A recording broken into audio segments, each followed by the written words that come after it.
What if I told you that one of Hollywood's most celebrated actresses spent decades playing broken, traumatized, emotionally destroyed women on screen, and that she was probably not acting as much as everyone thought? Hi, I'm your resident, freshly graduated psychology nerd, and today we are cracking open the psyche of Nicole Kidman. I promise you, this is not your typical celebrity gossip breakdown. This is way more interesting than that. Because Nicole Kidman is a puzzle. She's ice cold and deeply emotional at the same time. She's survived one of the most public humiliations in Hollywood history and came out on top.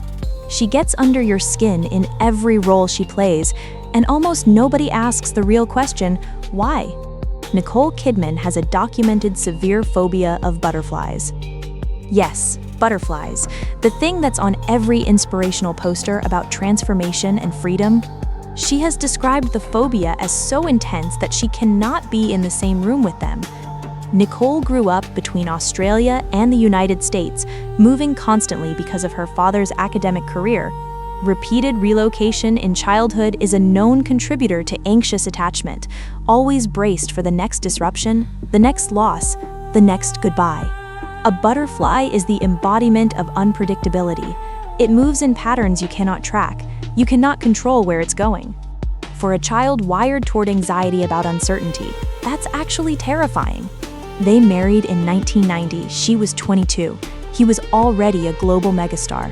What unfolded over the next decade is a textbook case study in coercive enmeshment, where one partner's identity and belief system gradually absorbs the other. Nicole was introduced into Scientology. Her close friendships outside the relationship reportedly became strained. When Tom filed for divorce in 2001, she described it as a total shock. She had no idea it was coming. That's not how securely attached partners experience the end of a relationship. That's how someone suddenly expelled from a closed system experiences it. And then, she did not collapse. Within 2 years, she filmed Moulin Rouge, The Hours, and The Others. She won the Academy Award. She shaved her head for a role. She wore a prosthetic nose. She made herself genuinely ugly on screen at the height of her comeback. A woman desperate for external validation does not do that.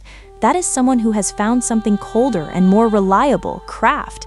This is consistent with what psychologists call post-traumatic growth, not just survival, growth that wouldn't have been possible without the rupture. Directors and co-stars consistently describe two contradictory things about working with Nicole Kidman. First, she is extremely prepared. She builds a character with precision and expects the environment to honor that process. Baz Luhrmann has spoken about how emotionally committed she was, to the point where the line between Nicole and Satine became genuinely blurry on set. Second, she cries. A lot, not in character, between takes, in rehearsal, reading scripts alone. She has described having to emotionally recover for days after finishing certain roles. This pattern, high emotional reactivity, intense absorption of others' emotional states, is associated with high sensory processing sensitivity.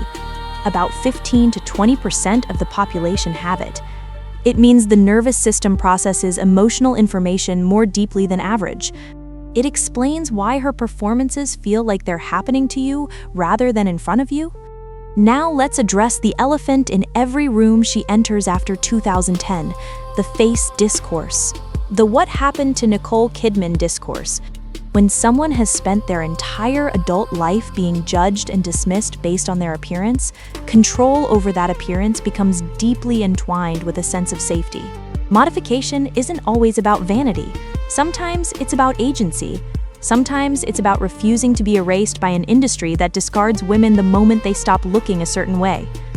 The honest answer is, we don't know, and frankly, she continues to take on roles that require emotional rawness and total physical transformation. She's still there, still vulnerable, still doing the risky thing. She is a woman who has been genuinely afraid her whole life, of uncertainty, of loss, of being controlled, of being forgotten. And she has turned that fear into the engine of an extraordinary career rather than letting it stop her. That is not luck. That is not just talent. That is a specific kind of psychological resilience that looks like calm from the outside and feels like white-knuckling it from the inside. Next time you watch her in something, Notice this, she almost never fully relaxes in her body on screen. There is always a slight tension, a watchfulness, a readiness for something to shift. Most actors work hard to create that quality artificially. For Nicole Kidman, I think it's just Tuesday. If you want more psychological portraits of people you thought you already understood, subscribe, because we're just getting started. And leave me a comment. Who should I dissect next?